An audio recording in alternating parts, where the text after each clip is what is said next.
Coffee with கடவுள் இனி எல்லா நாளும் இனிய நாளே 3 பக்தி தொடர்கள் எளிய தமிழில் தினமும் காலை 6 மணி முதல் 9 மணி வரை காண தவறாதீர்கள். உங்கள் தந்தி1 தொலைக்காட்சியில்.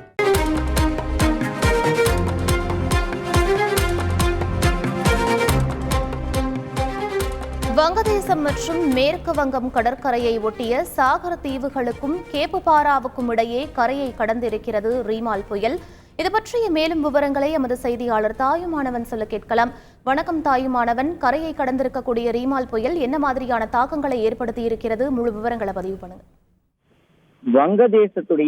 வங்கதேசம் மற்றும் மேற்கு வங்கம் கடற்கரையை ஒட்டிய சாகர் தீவுகளுக்கும் கோபுபாராவுக்கும் இடையே மேங்கலா என்ற பகுதியில ரெமால் தீவிர புயல் கரையை கடந்திருப்பதாக அறிவிப்பு என்பது வெளியிடப்பட்டிருக்கிறது. வடக்கு வங்கக்கடல்ல உருவான அந்த ரெமால் தீவிர புயல் கடந்த 6 மணி நேரத்துல மணிக்கு 13 கிலோமீட்டர் வேகத்தில் கிட்டத்தட்ட வடக்கு நோக்கி நகர்ந்து வங்கதேசம் மற்றும் மேற்கு வங்க கடற்கரையை ஒட்டிய சாகர் தீவுகளுக்கும் கோபுபாராவுக்கும் இடையே மோங்கலா என்ற பகுதியில நேற்று நள்ளிரவு 10:30 மணி முதல் இன்று அதிகாலை 1 மணி வரைக்கும் இந்த தீவிர புயலாக கரையை கடந்தது. புயல் கரையை கடக்கும் போது மணிக்கு 110 முதல் 120 கிலோமீட்டர் வேகத்திலும் அவ்வப்போது மணிக்கு 135 கிலோமீட்டர் வேகத்திலும் பலத்த காற்று என்பது வீசியதாக அறிவிப்பு என்பது வெளியிடப்பட்டிருக்கிறது.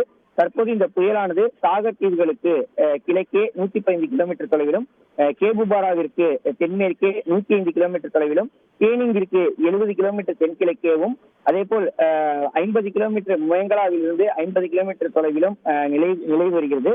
தொடர்ந்து வடக்கு நோக்கி நகர்ந்து பின்னர் வடகிழக்கு நோக்கி இந்த புயலானது படிப்படியாக வலுவிழக்கும் என எதிர்பார்க்கப்படுகிறது. இன்று காலைக்குள் புயலாக வலுக்குறைய வாய்ப்பிருப்பதாக வானிலை ஆய்வு மையம் தகவலை வெளியிட்டிருக்கிறது. விவரங்களுக்கு நன்றி தாயுமானவன். காஃபி வித் கடவுள் இனி எல்லா நாளும் இனிய நாளே 3 பக்தி தொடர்கள் எளிய தமிழில் தினமும் காலை 6 மணி முதல் 9 மணி வரை காண தவறாதீர்கள். உங்கள் தந்தி1 தொலைக்காட்சியில்.